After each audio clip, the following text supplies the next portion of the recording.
कौन ब्रह्मा का पिता है, कौन विष्णु की मां, शंकर का दादा कौन है, हमको दे बता। ये जानने के लिए कृपया सुनिए। जगत गुरु तत्वदर्शी संत रामपाल जी महाराज के अमृत वचन सर्व पवित्र धर्मों के पवित्र शास्त्रों के आधार पर। कबीर कौन है? वो परम पूज्य परमात्मा जो जुलाहा धारण की भूमिका करके 120 वर्ष तक इस पृथ्वी पर रहे और काशी के अंदर प्रगट रहे। सहशरीर आए थे, सहशरीर चले गए थे। अब आपको थोड़ी झलक दिखाता हूं, ये देखिएगा। श्रीमद् भगवत गीता जयदयाल गोविंद का इसके अनुवादक हैं और गीता प्रेस गोरखपुर से प्रकाशित है। 8वां अध्याय, ये श्लोक नंबर 13। ओम इति एकाक्षरम ब्रह्म व्यवहारन माम अनुसमरन ये पर्याति तजंदेहम स याति परमाम गतिम माम ब्रह्म मुझ ब्रह्म का।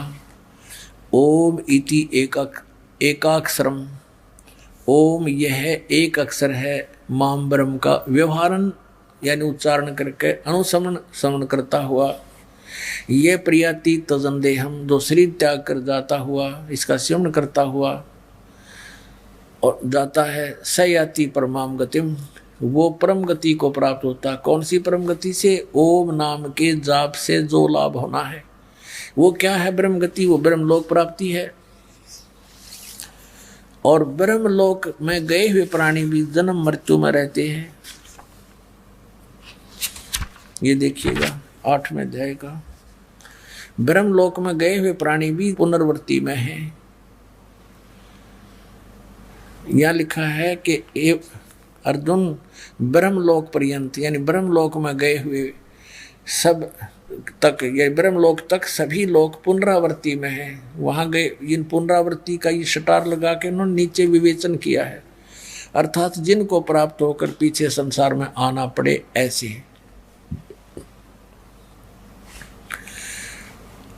हे अर्जुन, ब्रह्मलोक पर्यंत सब लोग पुनरावृत्ति में है, परंतु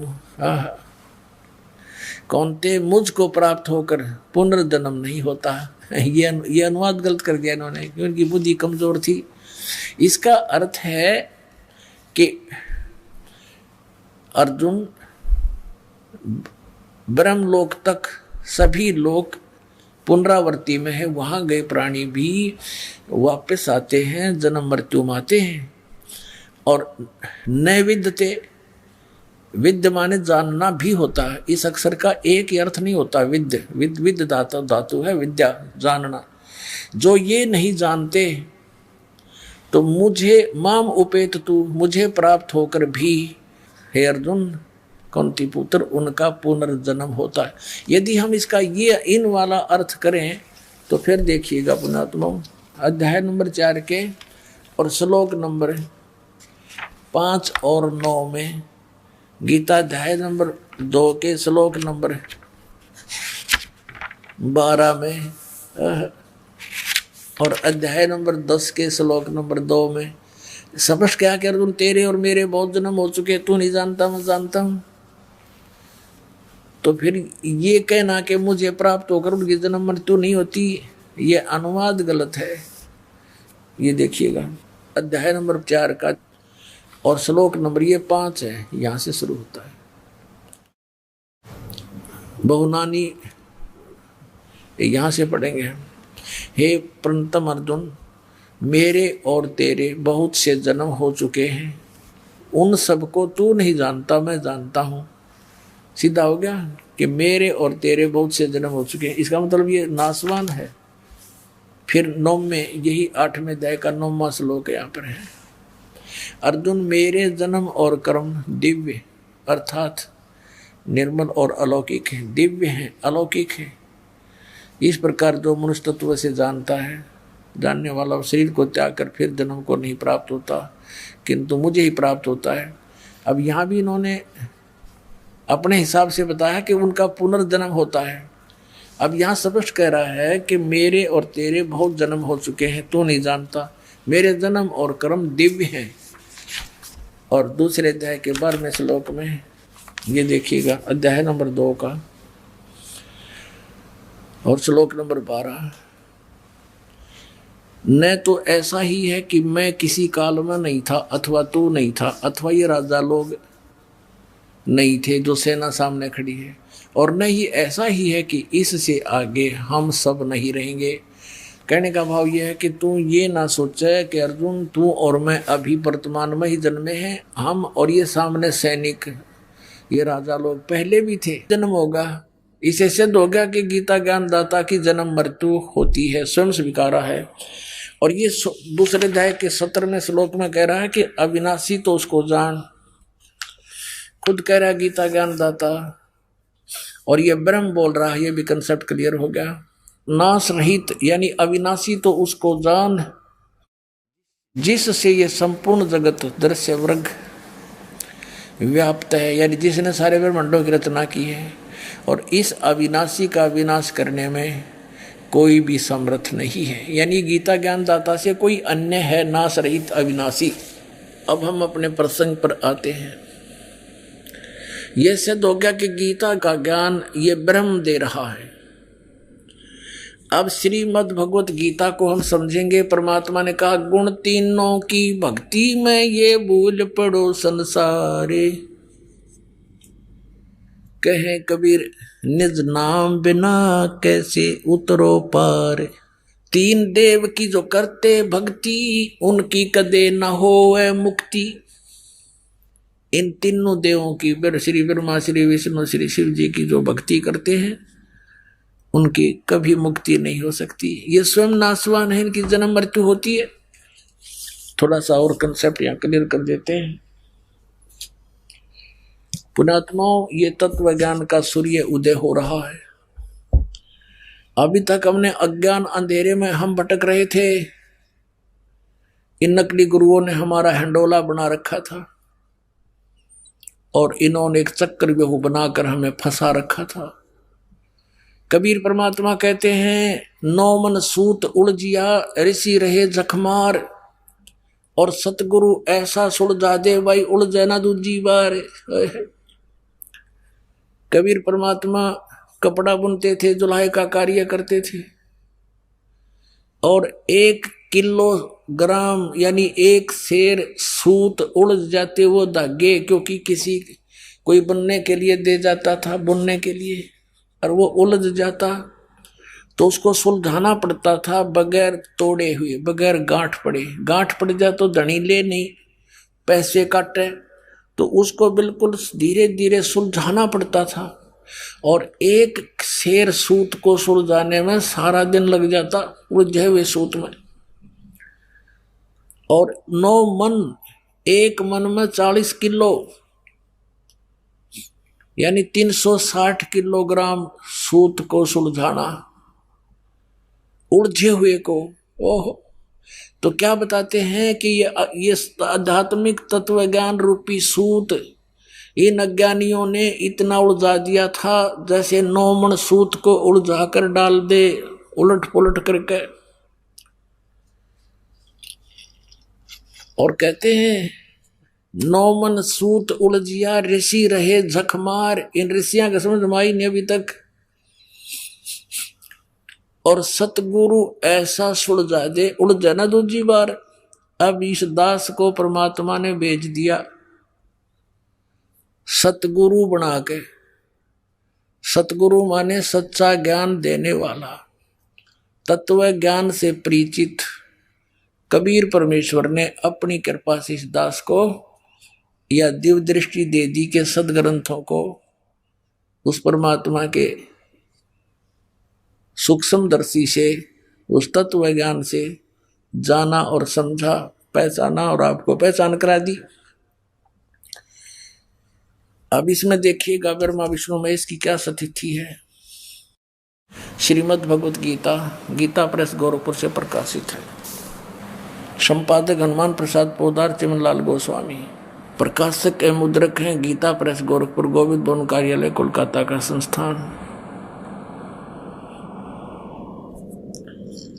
इसके 123 पृष्ठ पे तीसरा स्कंद है।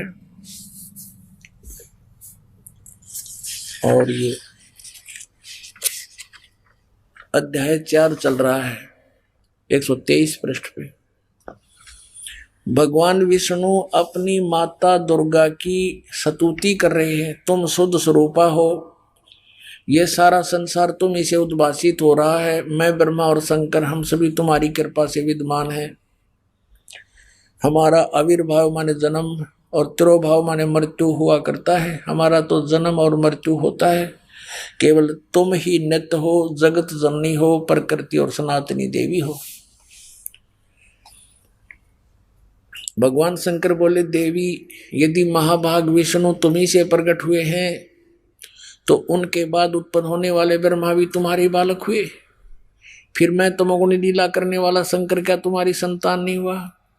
अर्थात मुझे भी उत्पन्न करने वाली तुम ही हो। शिवे संपूर्ण संसार की सृष्टि करने में तुम बड़ी चतुर हो। 3 पुत्र अष्टंगी जाए, ब्रह्मा विष्णु शिव नाम धराए। इसी प्रकार संसार की सृष्टि, इस संसार की सृष्टि स्थिति और संहार में तुम्हारे गुण सदा समृद्ध हैं। उन्हीं तीनों गुणों से उत्पन्न हम यानी ब्रह्मा विष्णु एवं शंकर, रजगुण ब्रह्मा, सतगुण विष्णु, तमगुण शिव शंकर नियमानुसार कार्य में तत्पर रहते हैं। अब इसका क्या अर्थ है? इससे 5 कंसेप्ट क्लियर हो गए पुण्यात्माओं। नंबर 1, ब्रह्मा विष्णु महेश नासवान है, इनकी जन्म मृत्यु होती है। नंबर 2, दुर्गा इनकी माता है। और तीसरा, दुर्गा को प्रकृति भी कहते हैं। और चौथा ये हो गया कि रजगुण ब्रह्मा, सतगुण विष्णु, तमगुण शिव जी। और 5वां ये हो गया कि ये कहते हैं हम तो केवल नियमित कार्य ही कर सकते हैं, जिसका जैसा भाग है, क्रम है, संस्कार है, उसमें हम परिवर्तन नहीं कर सकते। कौन? ब्रह्मा और विष्णु और महेश। अब इसी तीसरे स्कंद में आप देखिएगा, तीसरे अध्याय में 3रा स्कंद और ये 3रा अध्याय है 1 से 3, ये 3रा लास्ट आ रहा है। यहाँ पर यहाँ 120 पृष्ठ पे विष्णु जी बता रहे हैं कि ये वे ही दिवांगना है। दुर्गा को जब पहचाना इसने थोड़ा थोड़ा तो क्या बताते हैं, ये वही देवांगना है जिनके पर्यावरण में मुझे दर्शन हुए थे। जब कुछ नहीं था उस समय मैंने इसके दर्शन करे थे, दुर्गा के। ये उस समय मैं बालक रूप में था, छोटा सा बच्चा था, मुझे पालने से झुला रही थी। वट वृक्ष के पत्थर पर एक सुदृढ़ सैया बिछी थी, उस पर लेटकर मैं पैर के अंगूठे को अपने कमल जैसे मुख में चूस रहा था। अब काल ने रिमोट ऑन कर दिया, इसको अपना पिछली झलक दिखा दी। अब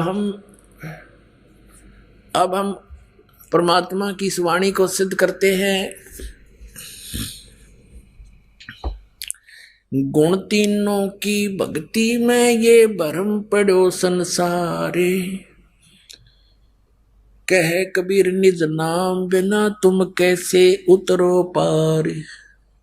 3 देव की जो करते भक्ति, उनकी कदे ना होए मुक्ति। 3 देव रजगुण ब्रह्मा सतगुण विष्णु तमगुण शिव जी। अब हम श्रीमद् भगवत गीता को पढ़ते हैं। यह है श्रीमद् भगवत गीता, गीता प्रेस गोरखपुर से प्रकाशित है। इसके अध्याय नंबर 7 में हम प्रवेश करते हैं। इस अध्याय नंबर 7 में कमाल कर रखा गीता ज्ञानदाता काल में। ये यहाँ से शुरू होता है, 7वां अध्याय 7वां अध्याय।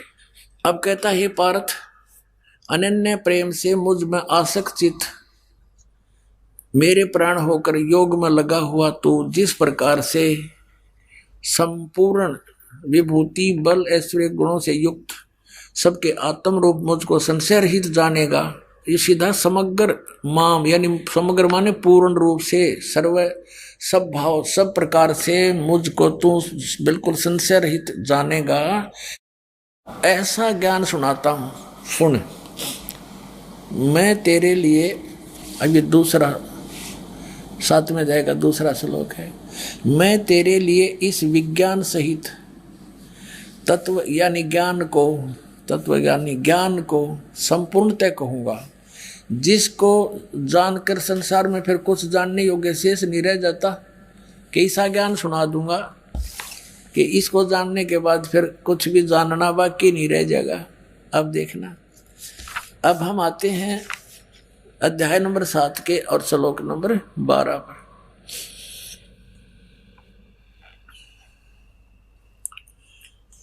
अब गीता ज्ञानदाता कहता है, और भी जो सतगुण से उत्पन्न होने वाले भाव हैं और रजगुण से तथा तमगुण से उत्पन्न होने वाले भाव हैं, उन सब को तो मुझसे होने वाले हैं ऐसा जान, परंतु वास्तव में उनमें मैं और वे मुझ में नहीं है। अभी आपको शिव पुराण में दिखाया था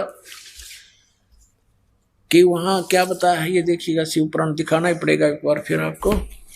ये 9वां अध्याय है रुद्र संहिता का, गीता प्रेस गोरखपुर से प्रकाशित है, आपको दिखाई थी। इसके 110 पृष्ठ पे यह है रुद्र संहिता।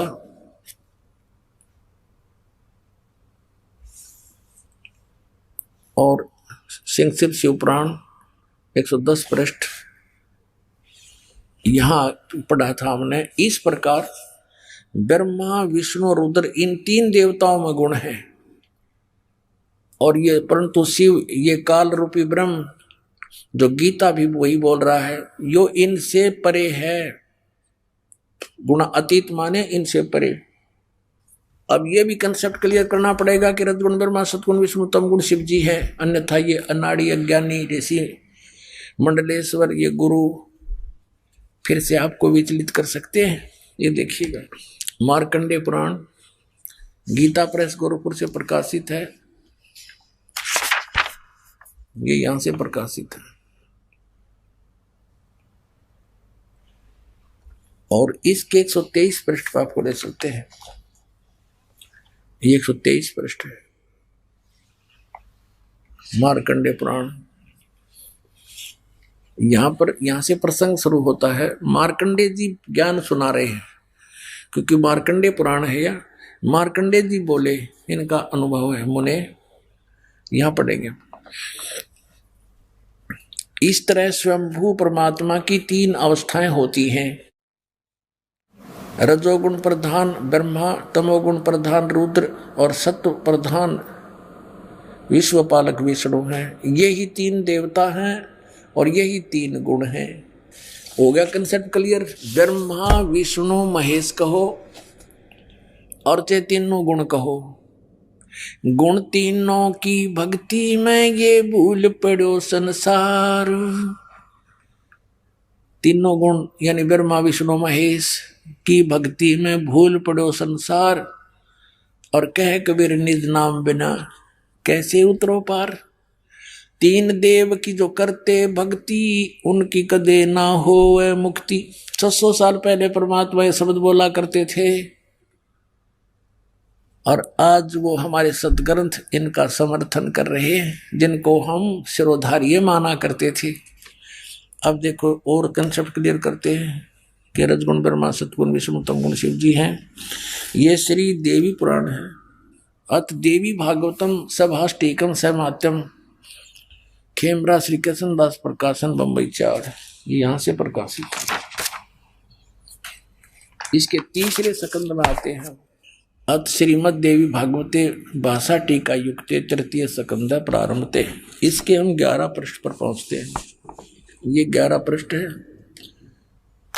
अध्याय 5 का 3य स्कंद का, और इसका 8वां मंत्र हम पढ़ेंगे। 7वां या अंत हुआ, 8वां प्रारंभ हुआ। हे माता, यदि हमारे ऊपर सदा आप दया युक्त हो तो हमको तमोगुण में किस प्रकार प्रदान किया है। ब्रह्मा रजोगुण और हरि सतगुण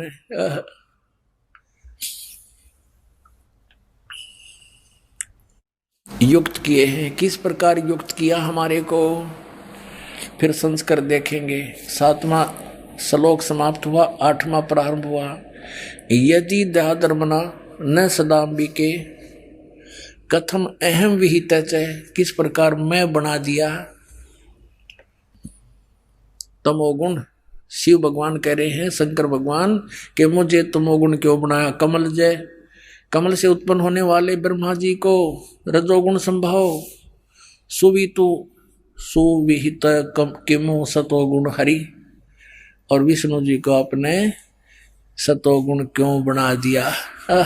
इति सिद्धम रजगुण ब्रह्मा सतगुण विष्णु तमगुण शिव जी। अब हम समझेंगे उस ज्ञान को जिसको गीता ज्ञानदाता कहता है। इसको जानने के बाद फिर संसार में जानना शेष कुछ नहीं बचेगा। आज वो सुनाते आपको। आप पढ़िए फिर से ये अध्याय नंबर 7 का श्रीमद् भगवत गीता में। आगे हम श्रीमद् भगवत गीता, जयदयाल गोविंद का इसके अनुवादक हैं।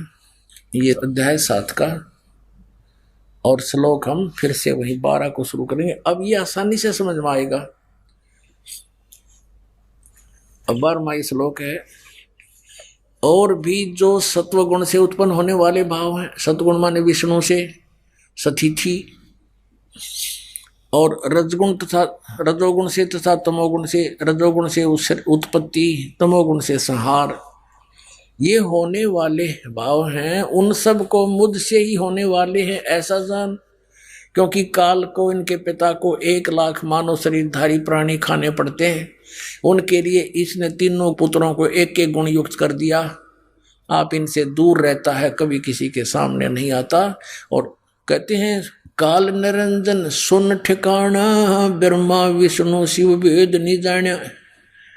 21वें ब्रह्मांड में रहता बहुत दूर, और ब्रह्मा विष्णु महेश भी उनके विषय में नहीं जान सके, अपने पिता के विषय में।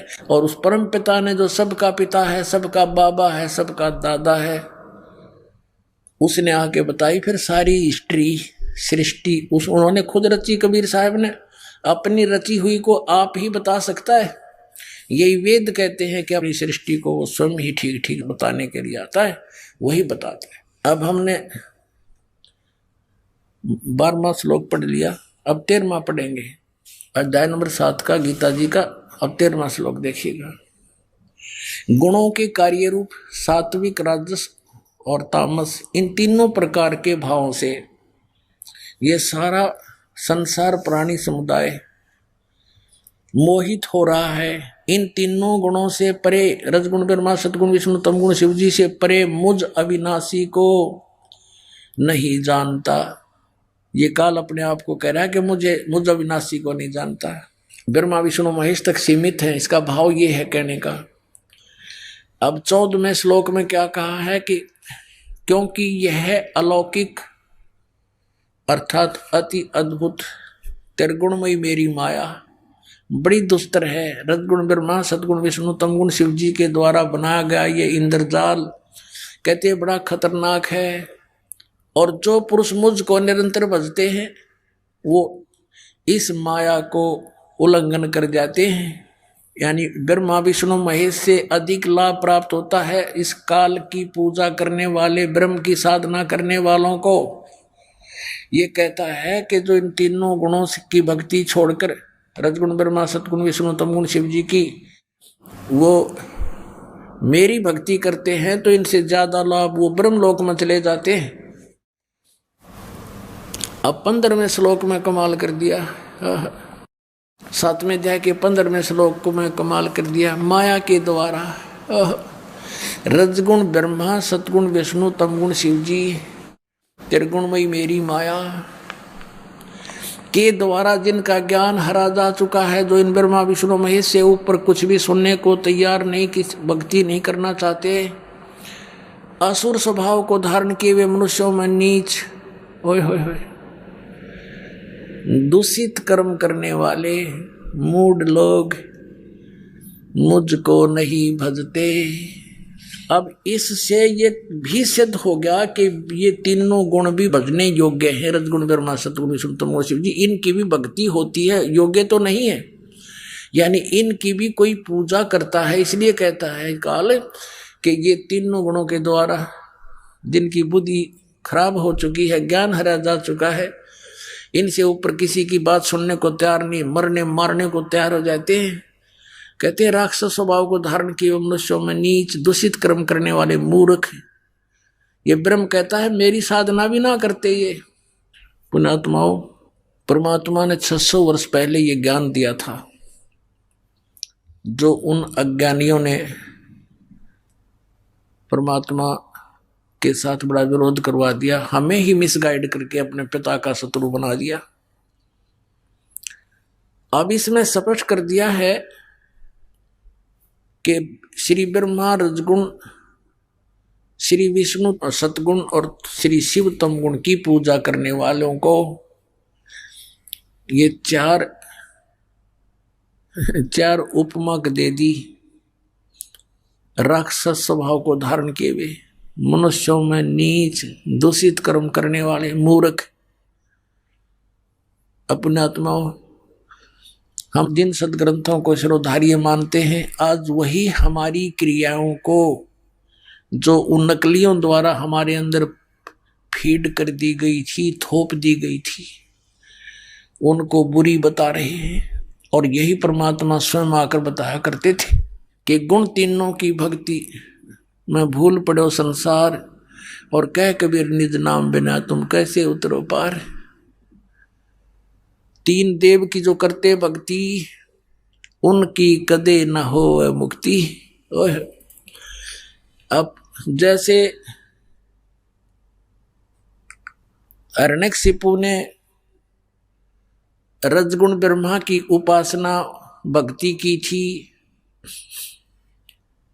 और उससे सिद्धियां प्राप्त करके उसने कैसे जुल्म ढाए अपने ही पुत्र पर, राक्षस कहलाया और कुत्ते वाली मौत मारा गया।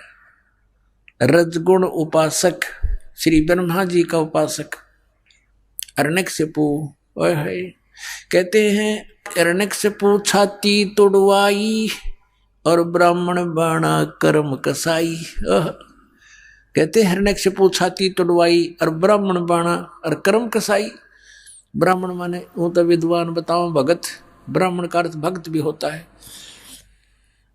भक्ति करी बड़ा जबरदस्त और फिर ये कर्म करे, कर्म कसाई जैसे अपने पुत्र का भी दुश्मन हो गया, अपने आप भगवान बन बैठा।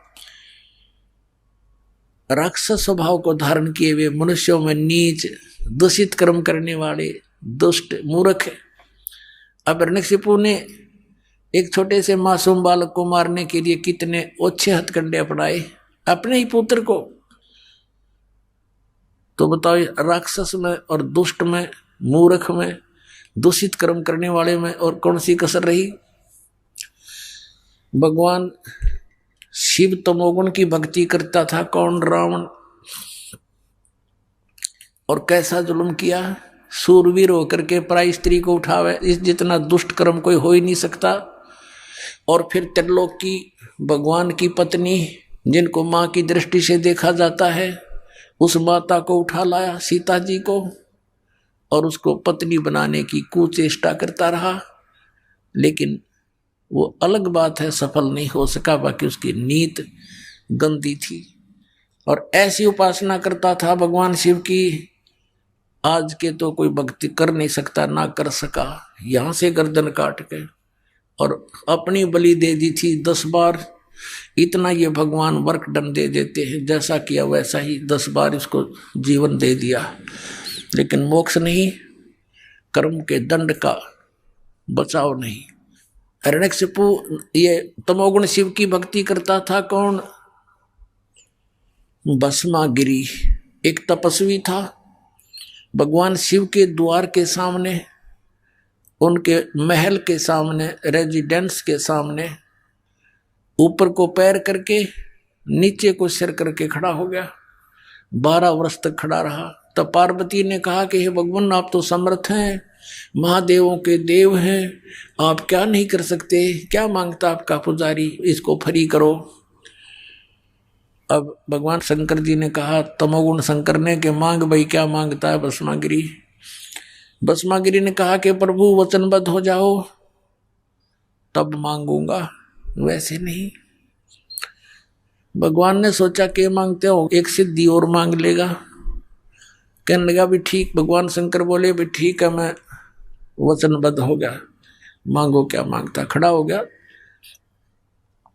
क्या मांगा कि आपने जो ये कड़ा पहन रखा, ये कड़ा दे दो।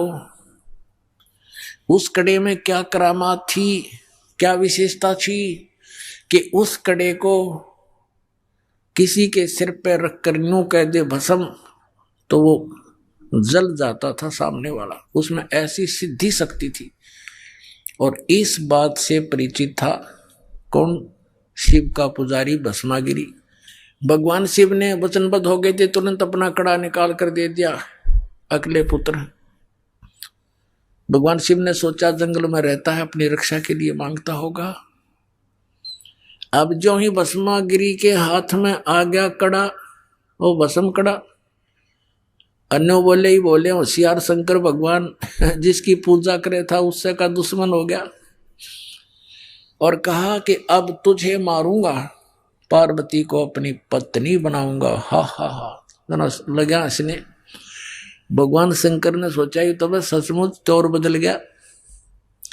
इसने तो तेवर बदल लिए, सचमुच करेगा यूं तो काम। और लोग करे शंकर भगवान की तरफ, शंकर भगवान ने तो डांक ठोक दी, फुल स्पीड तो भाग दिया, मर गया भाई। अब पुण्यात्माओं, इनको अविनाशी कहा करते हम, और ये कथा रोज पढ़ा करते। अविनाशी तो कबीर भगवान थे, परमेश्वर कबीर, देव जुलाहा कबीर, दान कबीर। और उनको कहने लगे कि तुम्हें उबलते हुए कढ़ाई में तेल के, सरसों के तेल के कढ़ाई में तेरी परीक्षा लेंगे। परमात्मा बोला ले लो। परमात्मा बैठ के जाके अर्जो के तो रहे, और फिर एक झेरे कुएं में डाल दिया परमात्मा को।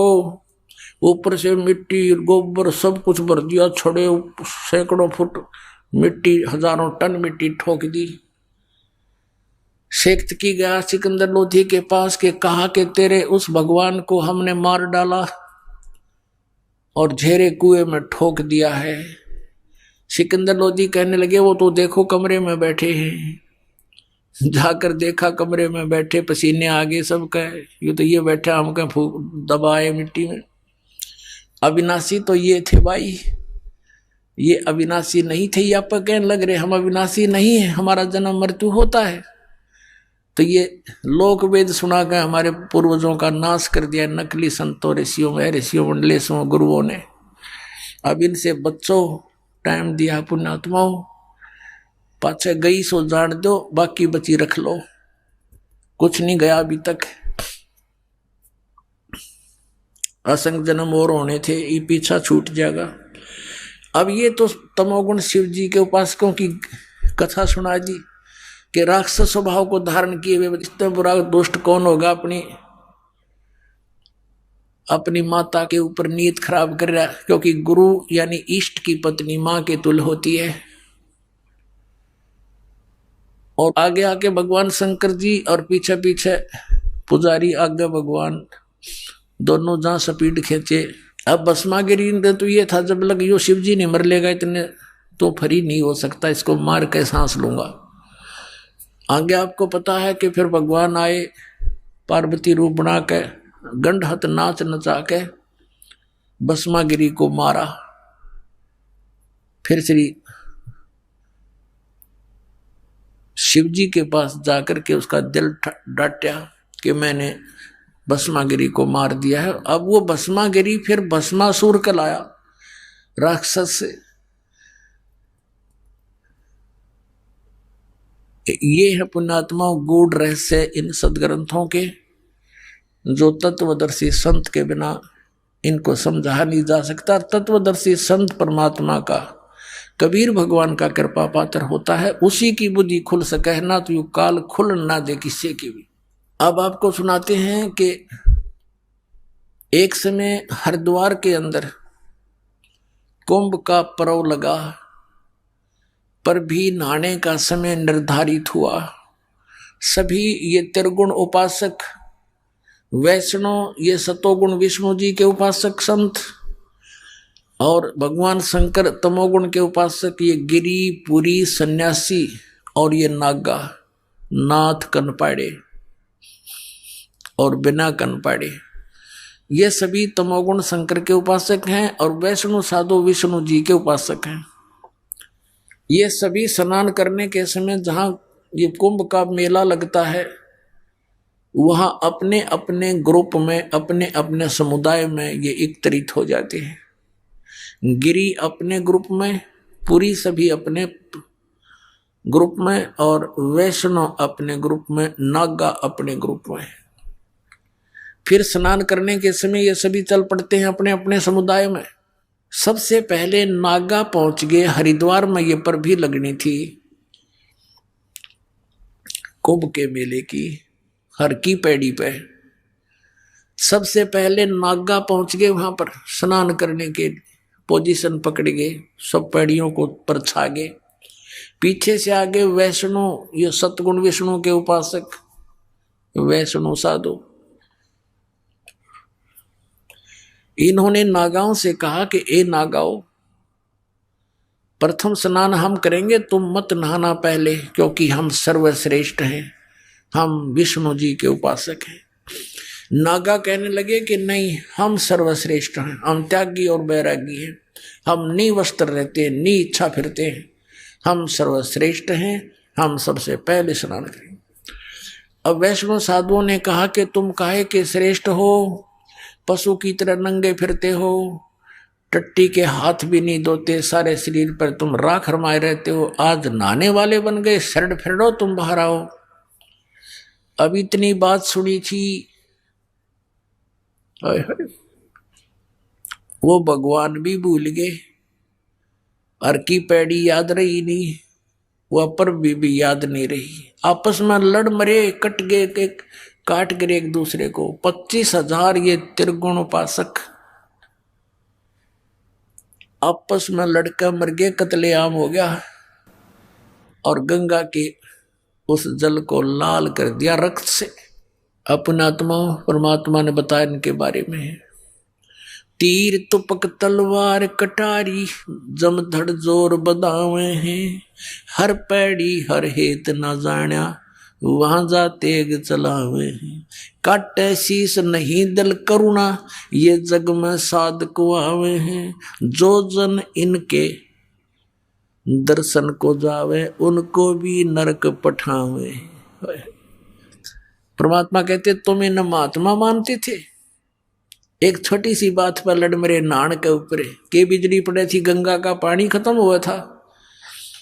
आम व्यक्ति भी स्नान कर रहे हो, एक पीछे से आ जा भाई मैं भी नहा लूं, आजा भाई आजा, स्नान करने वाले जगह दे देते हैं।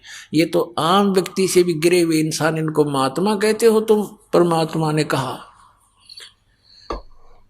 कट शीश नहीं दल करुणा, इनके दिल में दया भी नहीं, और ये जग में साधक में है,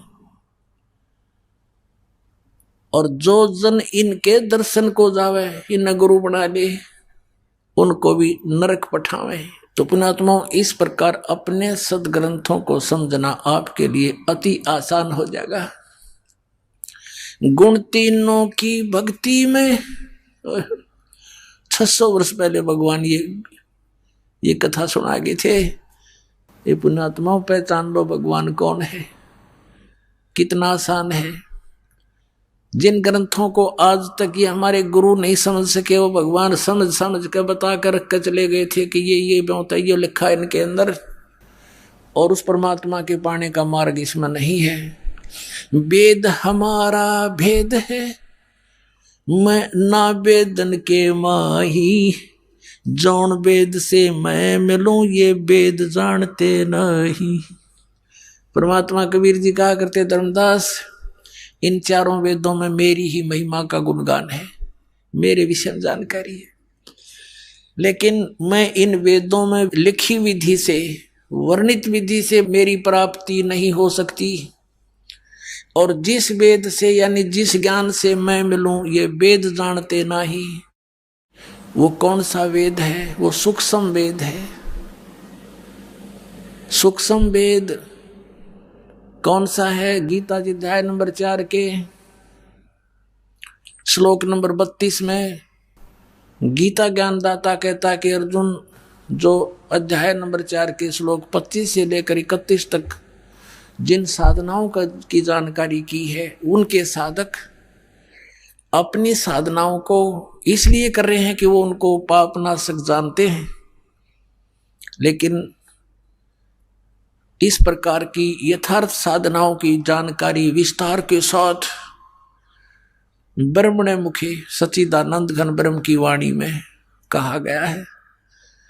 अब यहां अनुवाद करताओं ने गीता जी अध्याय नंबर 4 के श्लोक नंबर 32 में अनर्थ कर दिया। ब्रह्मणे मुखे का अर्थ लिख दिया इन्होंने वेद की वाणी, और गीता जी अध्याय नंबर 17 के श्लोक नंबर 23 में ब्रह्मणे शब्द है। ओम तत् सत इति निर्देश ब्रह्मणे त्रिवेद समर्थ है, वहां पर इन्होंने ठीक अनुवाद कर रखा है। ब्रह्मणे माने सच्चिदानंद घन ब्रह्म, यानी परम अक्षर ब्रह्म, वो पूर्ण परमात्मा के पाने का ओम तत्सत इति निर्देश है, नथिंग एल्स। निर्देशन माने फाइनल फैसला, डायरेक्शन, ऑर्डर एंड डायरेक्शन, ये निर्देश है। और जो ओम नमः शिवाय, ये ओंकार रंकार ज्योति निरंजन सतनामादि, ये 5 नाम, अकाल मूर्त सब स्वरूपी राम सतपुरुष, ये नहीं, ये मंत्र मोक्षदायक नहीं है। इसी के परिणाम स्वरूप राधा स्वामी पंथ के प्रवर्तक श्री शिवदयाल जी वो भूत बने, प्रेत बने, और अपनी से बुक्की में उस लड़की में आकर प्रवेश करके फिर लगे हुक्का पीने, लगे फिर पलंग पर बैठ के उसी तरह फंड करने। तो पुण्यात्मा गरीबदास जी कहते हैं कि सतगुरु पुरुष कबीर हैं ये चारों युग प्रवान, ये झूठे गुरु अमर गए, ये हो गए भूत मसान।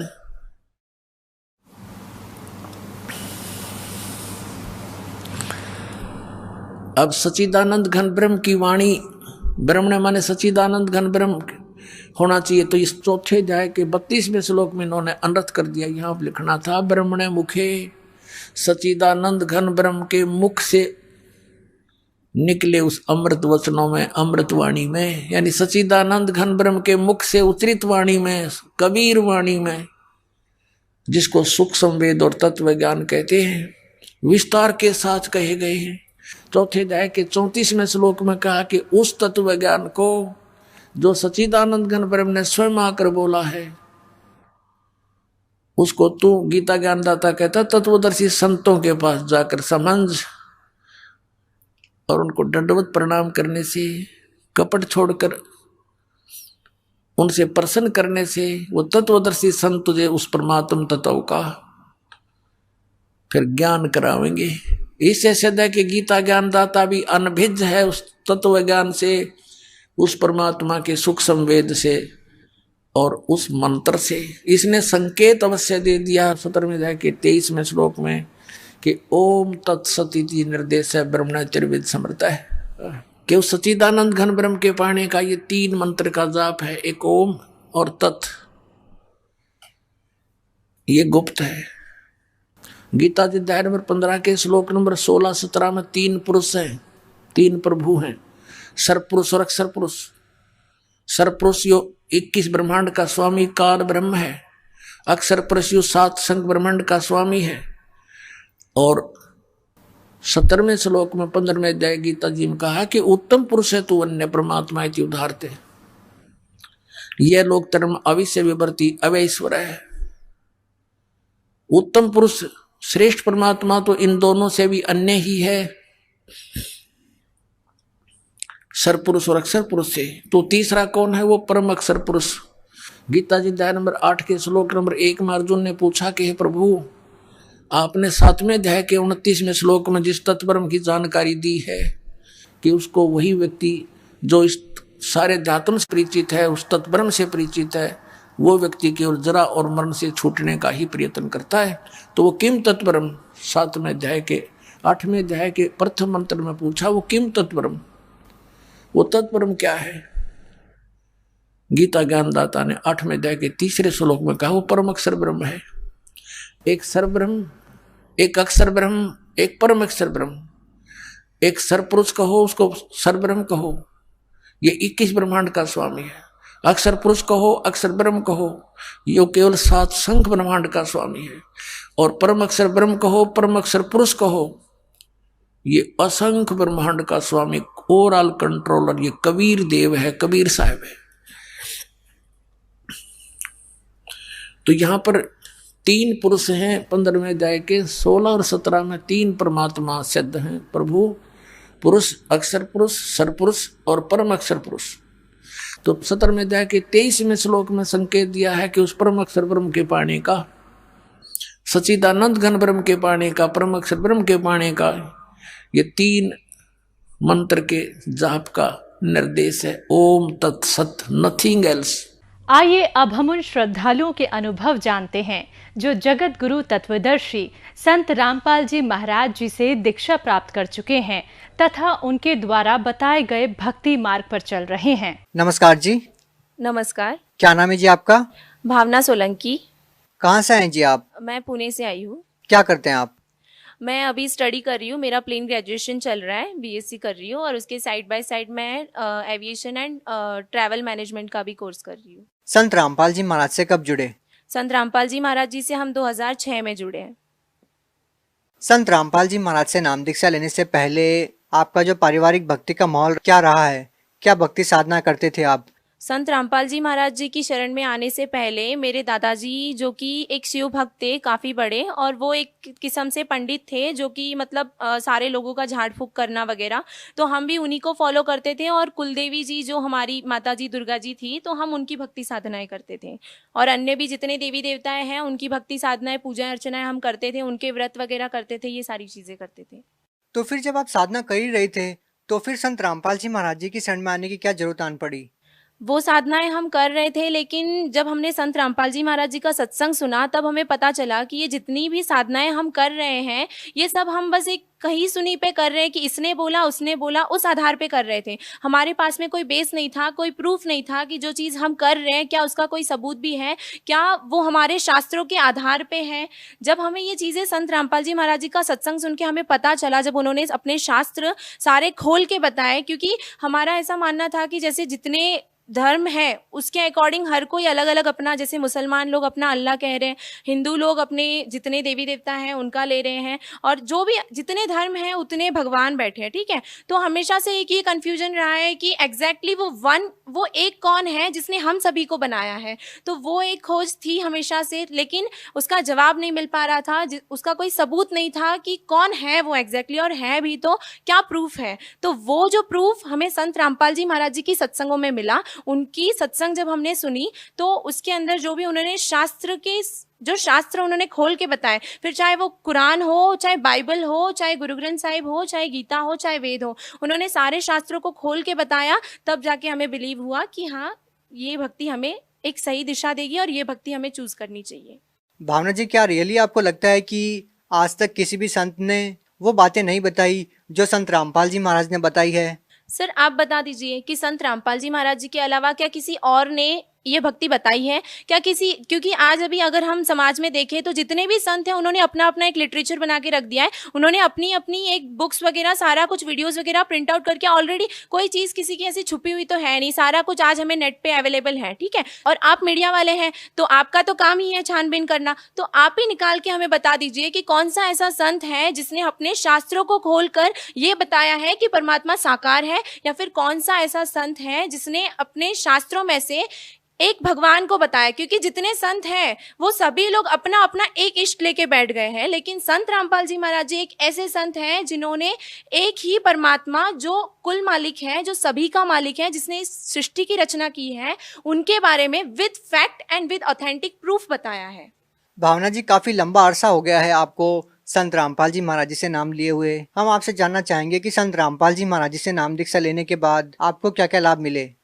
जी, संत रामपाल जी महाराज जी से जुड़ने के बाद में सबसे पहला एक आर्थिक लाभ, सबसे पहला तो मतलब हमें आध्यात्मिक लाभ हुआ कि एक सद्भक्ति मिल गई, हमें एक सही वे ऑफ वर्शिप मिल गया जो हमारे शास्त्रों के आधार पे है, एक प्रूफ के साथ में मिल गया कि हाँ यही भगवान है और इन्हीं की भक्ति करने से हमें मोक्ष मिल जाएगा। तो सबसे पहला तो एक आध्यात्मिक लाभ मिल गया कि हमें एक मोक्ष का मार्ग मिल गया। दूसरी चीज़ जो है कि एक आर्थिक लाभ, जैसे कि पहले हमारी कंडीशन, आर्थिक परिस्थिति भी काफ़ी ख़राब थी कि मतलब घर में पाँव पावशर दूध लाना भी मतलब हमारे बस का नहीं था इतना, और जितने बिजनेस मेरे डैड किए जा रहे थे सारे के सारे दिन ब दिन लॉस में ही जा रहे थे, एक भी सक्सेस नहीं हो पा रहा था। तो जब हम संत रामपाल जी महाराज जी की शरण में आए तो एक तो हमें ये आर्थिक लाभ मिला, आध्यात्मिक लाभ मिला, और दूसरा जो है एक शारीरिक लाभ जो कि मैं आपके साथ यहाँ पे शेयर करना चाहूँगी कि बचपन में मतलब जब मैं एक बार मतलब हम यहाँ से, मैं पुणे में रहती हूँ लेकिन मैं प्रॉपर राजस्थान से हूँ, तो जब हम अपने घर गए नानी के वहाँ पे तो मोस्टली ये जो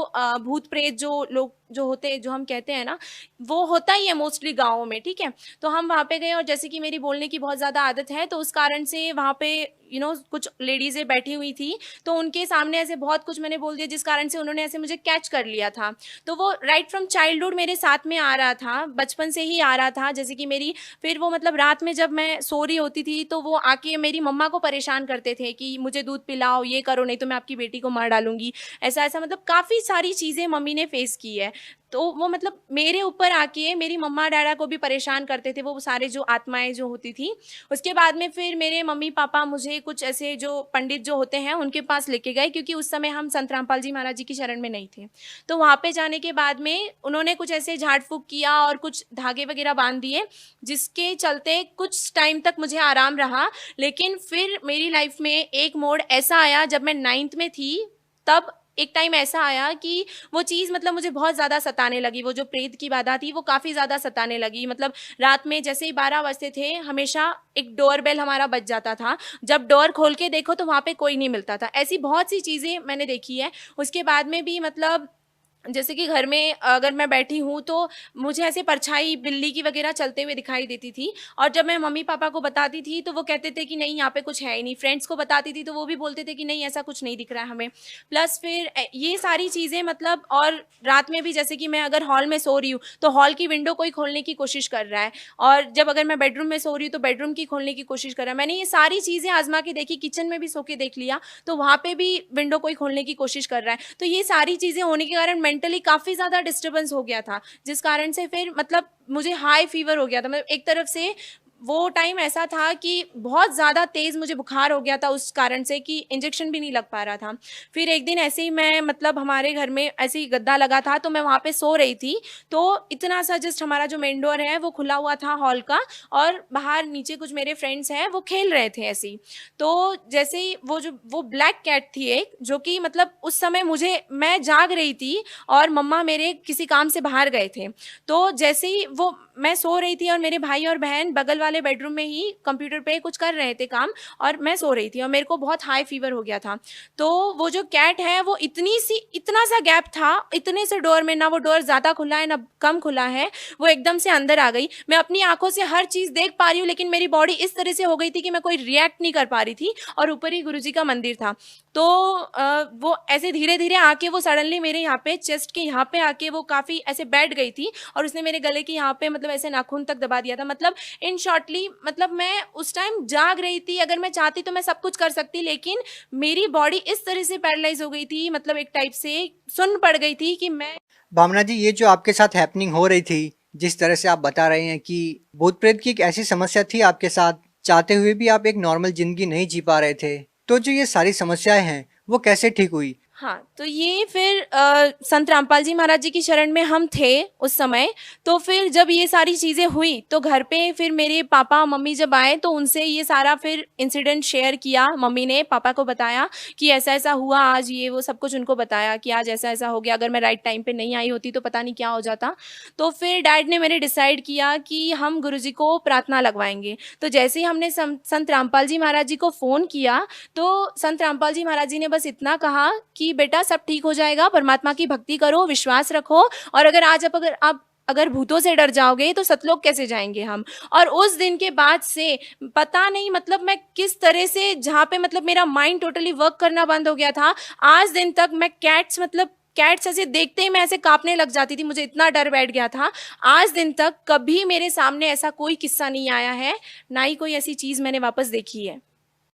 बहन जी, ऐसा भी सुनने को मिला कि संत रामपाल जी महाराज विश्व के सभी धर्मगुरुओं को एक मंच पर आने के लिए न्योता भी दिया, और उन्होंने काफी संतों के साथ ज्ञान चर्चा भी की है मीडिया के माध्यम से। तो उसका रिजल्ट क्या निकलता है? आपके विचार में जो वो ज्ञान चर्चा है वो कितनी सार्थक रही और उसका क्या परिणाम निकला? संत रामपाल जी महाराज जी ने जब सारे विश्व के जितने धर्मगुरु हैं, नॉट ओनली सिर्फ इंडिया ही की बात नहीं ले रहे हम, सारे विश्व के जितने धर्मगुरु हैं सभी को आमंत्रण दिया था, ठीक है। तो जितने भी यहाँ पे ज्ञान चर्चा करने के लिए आए, अगर वो रियल होते, अगर उनके पास सच में कोई ज्ञान होता ना, तो शायद वो डिबेट और आगे तक जाती। लेकिन जब उनके पास में कोई फैक्ट के साथ, कोई प्रूफ के साथ उनके पास कोई ज्ञान ही नहीं था, तो फिर वो क्या डिबेट करते। और इस चक्कर में ये डिबेट ज्यादा देर तक भी नहीं चल पाया, क्योंकि जब उनके पास कोई ज्ञान ही नहीं है तो वो क्या डिबेट करें। आपका मानना है कि क्या संत रामपाल जी महाराज ने सभी धर्मगुरुओं को निरुत्तर कर दिया? जी हाँ, बिल्कुल। संत रामपाल जी महाराज जी ने सभी को निरुत्तर किया है, वो भी अपने मन से नहीं, उन्हीं की किताबों से, अपने ही हिंदू धर्म के या फिर जितने भी धर्म हैं, अपने ही शास्त्रों को लेके उन्हें निरुत्तर किया है। संत रामपाल जी महाराज जी के बारे में और कुछ कहना चाहेंगे, क्योंकि आपने काफी लंबा अरसा संत रामपाल जी महाराज जी की शरण में रहते हुए हो चुका है, कोई और लाभ बताना चाहेंगे आप? जी हाँ, एक्चुअली मेरी जो छोटी बहन है, जिनको सर मतलब हेड में यहाँ पे सेंट्रल पार्ट पे एक कीड़ा लग गया था, जो कि फिर उसने धीरे धीरे इतना प्रोग्रेस कर लिया कि वो ऑलमोस्ट उनका पूरा माइंड उन्होंने खा लिया था। तो जब हम डॉक्टर्स के पास गए तो डॉक्टर्स ने बोल दिया कि ये बच्ची ज़्यादा बचेगी भी नहीं। उस टाइम वो काफ़ी छोटी थी, लाइक 4 से 5 साल की होगी, तो वो काफ़ी छोटी थी। तो डॉक्टर्स ने भी बोल दिया था कि ये बचेगी नहीं, एक तो छोटा सा बच्चा है, उसका माइंड कितना है, तो वो ऑलमोस्ट पूरा खा लिया था। फिर जब डॉक्टर्स ने बोल दिया कि वो बचेगी नहीं, तो हमें टेंशन होने लगी। हमने संत रामपाल जी महाराज जी के यहाँ पे प्रार्थना लगवाई, उन्हें आश्रम लेके गए हम।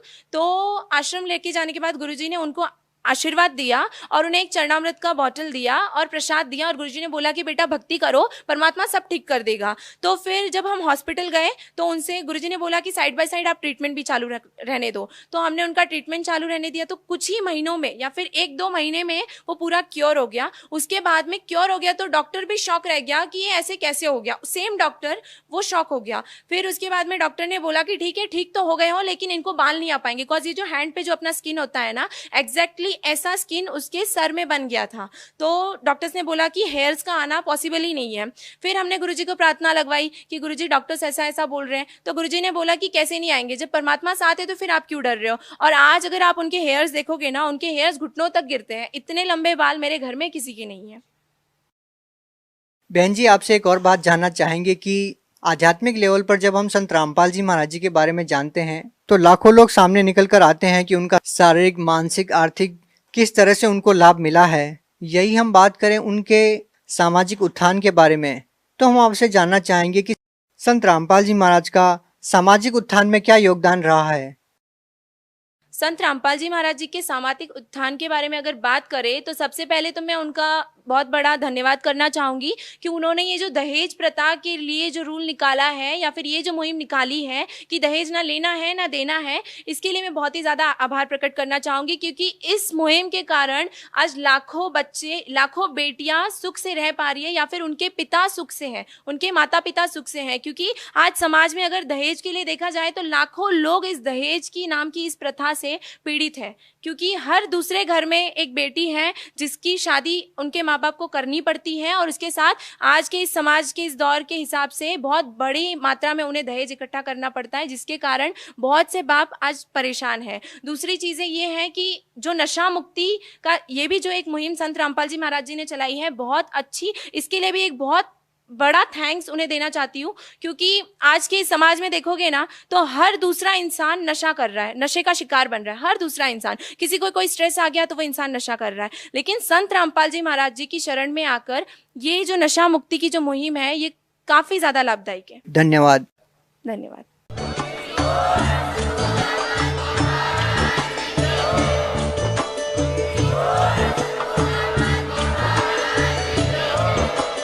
आप सुन रहे थे जगत गुरु तत्वदर्शी संत रामपाल जी महाराज जी के मंगल प्रवचन। अधिक जानकारी के लिए विजिट कीजिए हमारी वेबसाइट www.jagatgururampalji.org। संत रामपाल जी महाराज जी के शुभ आशीर्वाद से पूरे विश्व भर में 500 से भी ज्यादा नाम दीक्षा केंद्र हैं, जिन पर संत रामपाल जी महाराज जी द्वारा ऑनलाइन निशुल्क नाम दीक्षा दी जा रही है। अपने नजदीकी नाम दीक्षा केंद्र का पता करने के लिए संपर्क करें 8222880541।